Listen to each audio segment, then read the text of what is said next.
Test cricket அலைவா இருக்குதா? Test cricket இதுக்கு போய் யாராவது பார்ப்பாங்களா? அப்படின்னு சொல்லிட்டு நெறைய பேருக்கு டவுட் இருந்துட்டே இருக்கும். ரீசென்ட் டைம்ஸ் நெறைய டவுட் இருந்துச்சு.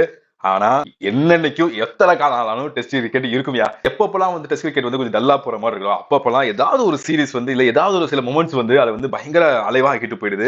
கொஞ்சம் வருஷங்களுக்கு முன்னாடி பார்த்தீங்க அப்படின்னா, பென் ஸ்டோக்ஸ் அந்த ஆஸ்திரேலியா கூட எதிரா வந்து அடிச்ச அந்த ஒரு விக்டரி, அந்த ஒரு ரன்ஸ் ஆகட்டும். நமக்கு இந்தியாவுக்கு பர்சனலா பார்த்தீங்க அப்படின்னா, அண்டர் விராட் கோலியோட கேப்டன்சி வந்து டெஸ்ட் கிரிக்கெட் பயங்கரமா இருந்துச்சு. பயங்கர இன்ட்ரஸ்டிங்கா இருந்துச்சு அத பார்க்கறதுக்கு. சரி அதுக்கப்புறம் வந்து இங்கிலாந்து, ஆஸ்திரேலியா இதெல்லாம் ஒரு பக்கம் இருக்கட்டும். பட் இந்தியன் கிரிக்கெட்டுக்கு என்ன ஆக போகுது? மிகப்பெரிய சேஞ்ச் நடந்திருக்கு. மிகப்பெரிய லெஜெண்ட்ஸ்லாம் வந்து ரிட்டயர் ஆயிருக்காங்க.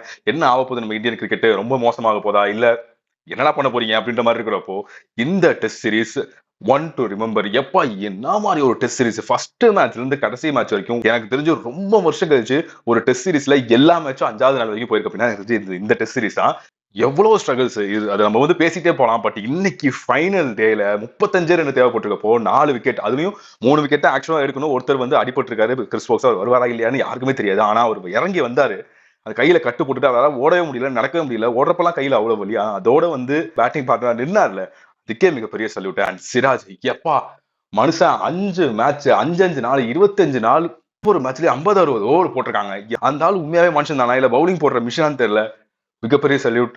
எஸ் கேப்டன்சில மிஸ்டேக் இந்த சுமன் கிலுக்கு ஹேட்ஸ் ஆஃப். நிறைய சமாளிச்சிருக்காரு, நிறைய விஷயங்கள் கத்துக்கிட்டு இருந்திருப்பாரு இந்த சீரிஸ்ல இருந்து. பட் இதெல்லாம் பத்தி நம்ம நிறைய பேசுவோம் ஃபுல் வீடியோல. சேனலை ஃபாலோ பண்ணிக்கோங்க.